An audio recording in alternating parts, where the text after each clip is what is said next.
एक दिन बादशाह अकबर अपने दरबार में बैठे हुए थे। दरबार में शांति थी, लेकिन अकबर के मन में कुछ सवाल उठ रहे थे। उन्होंने सोचा कि क्या बीरबल वाकई इतने चतुर हैं जितना लोग उनके बारे में कहते हैं, या यह महज संयोग होता है कि वह हर बार सही जवाब दे देते हैं। अकबर ने मन ही मन बीरबल की चतुराई की परीक्षा लेने का निश्चय किया।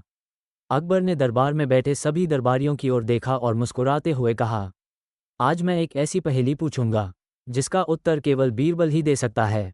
अगर उन्होंने सही उत्तर दिया तो मैं मान लूंगा कि वो सचमुच चतुर हैं, लेकिन अगर वह असफल रहे तो फिर हम सभी समझेंगे कि वो सिर्फ किस्मत से काम लेते हैं।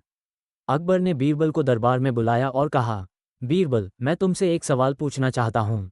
मुझे ऐसा जवाब चाहिए जो न केवल तार्किक हो बल्कि सही भी हो। अगर तुमने सही उत्तर दिया तो मैं तुम्हारी चतुराई को मान लूंगा। बीरबल ने हाथ जोड़ते हुए कहा, महाराज, आप जो भी सवाल पूछेंगे मैं अपनी पूरी कोशिश करूंगा कि उसका सही उत्तर दे सकूं। अकबर ने हंसते हुए कहा, ठीक है, मेरा सवाल ये है, धरती पर सबसे महत्वपूर्ण चीज़ क्या है? लेकिन याद रखना, तुम्हारा उत्तर सिर्फ एक होना चाहिए। दरबार में खामोशी छा गई।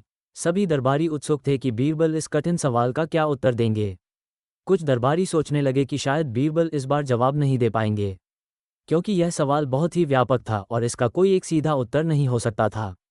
बीरबल ने कुछ पल सोचा और फिर आत्मविश्वास से अकबर की ओर देखा। उन्होंने कहा, महाराज, सबसे महत्वपूर्ण चीज़ समय है। ये सुनते ही दरबार में खुसर पुसर शुरू हो गई। दरबारी एक दूसरे से पूछने लगे, समय कैसे सबसे महत्वपूर्ण हो सकता है? क्या यह उत्तर सही है? अकबर ने भी हैरान होते हुए बीरबल से पूछा, बीरबल, तुमने समय को सबसे महत्वपूर्ण क्यों कहा? क्या तुम इसे स्पष्ट कर सकते हो? बीरबल ने सम्मानपूर्वक जवाब दिया, महाराज, समय से अधिक महत्वपूर्ण कुछ भी नहीं है। समय ही वो चीज़ है जो हमें निर्णय लेने में मदद करता है। सही समय पर लिया गया निर्णय जीवन बदल सकता है, जबकि गलत समय पर लिया गया निर्णय सब कुछ नष्ट कर सकता है। समय एक बार चला जाता है तो वापस नहीं आता, और इसलिए हमें हर पल की कद्र करनी चाहिए, चाहे वो राजा हो या रंक। समय सबके लिए समान है और सबसे महत्वपूर्ण भी। अकबर बीरबल के उत्तर से प्रभावित हुए। उन्होंने सोचा कि वास्तव में समय ही वह तत्व है जो जीवन को संचालित करता है। सही समय पर लिए गए निर्णयों से ही सफलता प्राप्त होती है, चाहे वो किसी भी क्षेत्र में हो। हालांकि अकबर बीरबल की चतुराई से संतुष्ट थे, लेकिन उन्होंने बीरबल की बुद्धिमत्ता को एक और कठिनाई से परखने का निश्चय किया। एक दिन अकबर ने बीरबल को फिर से दरबार में बुलाया और कहा, बीरबल, मैं चाहता हूं कि तुम इस बार मेरे लिए कुछ ऐसा करो जो असंभव हो।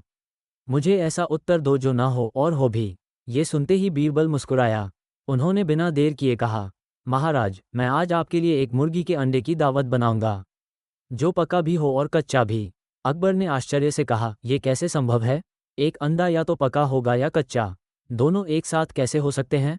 बीरबल ने फिर मुस्कराते हुए जवाब दिया, महाराज, जैसे आपने कहा कि कुछ ऐसा हो जो हो भी और ना हो भी, वैसे ही मैं आपके लिए एक ऐसा अंडा लाऊंगा जो आधा पका होगा और आधा कच्चा। इस प्रकार आपका प्रश्न भी हल हो जाएगा और आपको दोनों का स्वाद भी मिल जाएगा। अकबर ने जोर से हंसते हुए कहा, बीरबल, तुमने एक बार फिर साबित कर दिया कि तुम्हारी बुद्धिमानी अद्वितीय है। तुम्हारा उत्तर सही और व्यवहारिक दोनों है। अकबर बीरबल की चतुराई से इतने प्रभावित हुए कि उन्होंने बीरबल को इनाम देने का निर्णय लिया। उन्होंने कहा, बीरबल, तुमने हर बार मेरी कठिन से कठिन चुनौती को हल करके दिखाया है। तुम्हारी बुद्धिमत्ता और चतुराई की कोई तुलना नहीं है। मैं तुम्हें ढेर सारा सोना और कीमती वस्त्र इनाम में देना चाहता हूँ। बीरबल ने विनम्रता से इनाम स्वीकार किया और बादशाह को धन्यवाद दिया। उन्होंने कहा, महाराज, मैं आपकी सेवा करना अपना सौभाग्य मानता हूँ। जो भी ज्ञान और बुद्धिमानी मेरे पास है, वह आपके आशीर्वाद और प्रोत्साहन से ही है।